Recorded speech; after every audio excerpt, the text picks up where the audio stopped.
Have you ever experienced discomfort? How did you cope with it? While these questions might seem general or vague, they're essential in learning a key concept in public relations.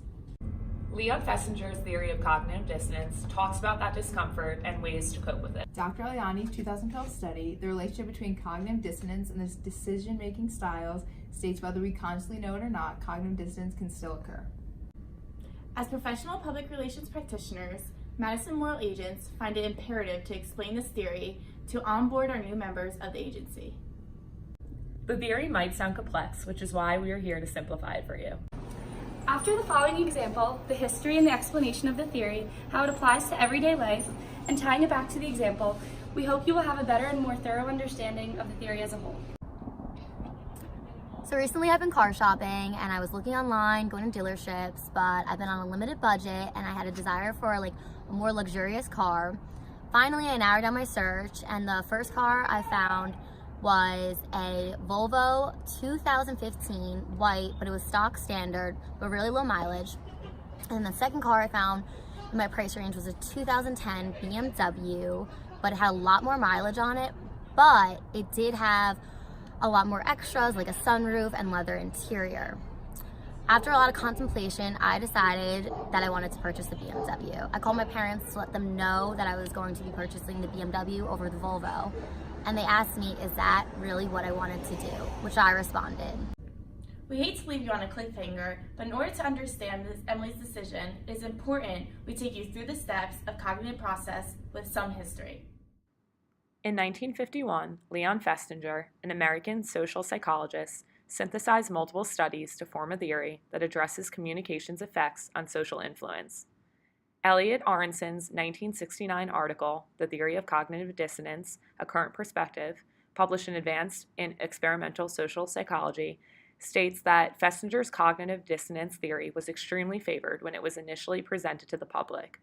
Festinger provided a method for scholars to better understand how communication erases or worsens the discomfort we may feel after making a decision.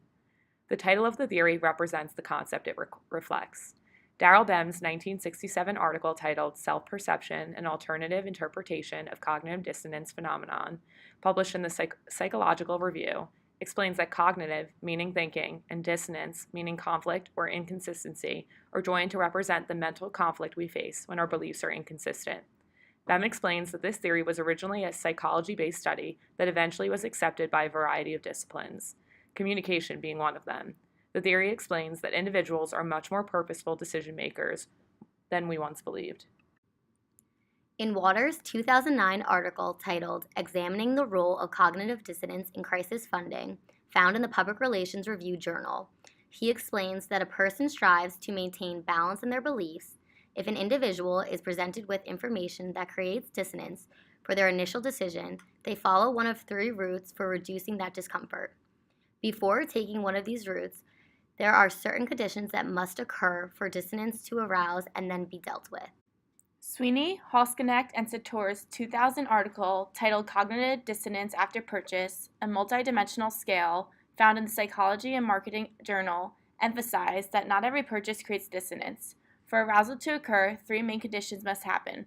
First, the decision must be important to the consumer, financially or psychologically. Second, the consumer must feel free to make the decision independently and voluntarily. And third, the consumer must be committed to the decision. Once this is made, the decision must be permanent.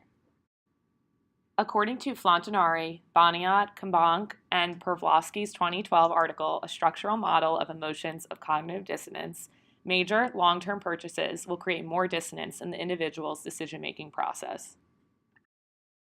Wolfgang Donsbach's 2008 article, Cognitive Dissonance Theory, there are two factors that affect the intensity of the dissonance, which are the number of dissonant beliefs and the importance connected to each belief.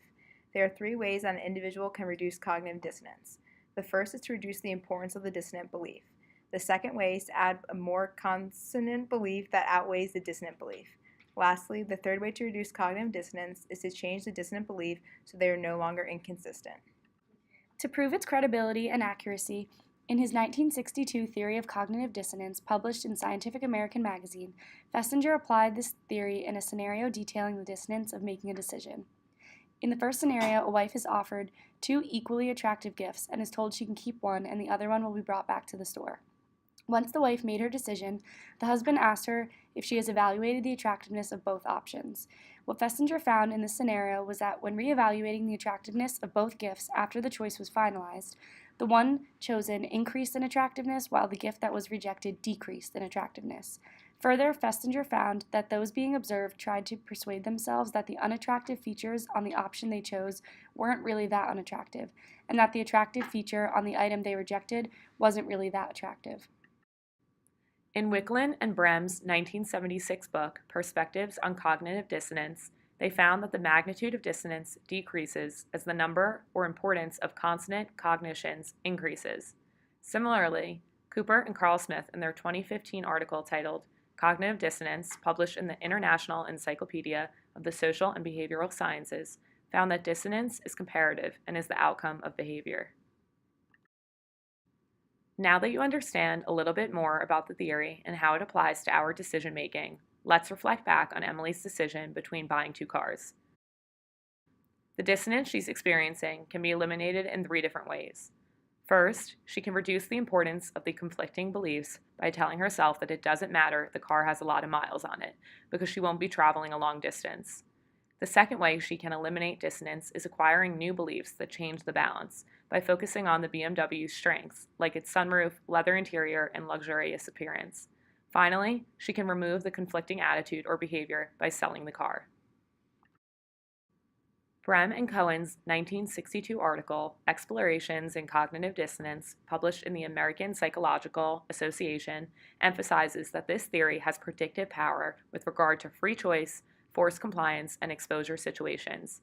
Simply put, cognitive dissonance is the notion that a person will try to justify a situation when presented with information that goes against their beliefs. Ultimately, the importance of this theory lies in the fact that it can happen without us even knowing. After learning the history, steps, application, and proven examples of the theory, we hope that you are not only just a little more informed about the essence of the theory, but what it actually means for communication and public relations. Think back to the question that we asked earlier about discomfort or past decisions you've made. Did you ever find yourself trying to validate a purchase? It may not have been because you were overly attracted to your choice, but because you were trying to justify your discomfort through the cognitive dissonance theory. Madison moral agents find it extremely crucial to understand all communication theories because it equally applies to our clients as it does to us.